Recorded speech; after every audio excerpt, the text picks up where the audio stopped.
Open লাগালাগির ভিডিওটি দেখতে এবং কড়াকড়ির ভিডিওটি দেখতে অবশ্যই আমাদের এই ভিডিওতে প্রথমে লাইক করে দিতে হবে। এরপরে পাশে দেখা সাবস্ক্রাইব বাটনে ক্লিক করে আমাদের চ্যানেলটিকে সাবস্ক্রাইব করতে হবে।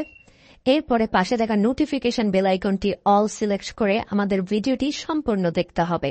এরপরে নিচে কমেন্টে গিয়ে নাইস ভিডিও লিখে কমেন্ট করতে হবে। নাইস ভিডিও লিখুন, NICE, nice BIDEO, nice video লিখে জাস্ট এখানে কমেন্ট করে দিন। এরপরেই সেই ভিডিওগুলি দেখতে থাকুন। But if I lay down and I play dead and I stay dead, maybe you'll get sick of being the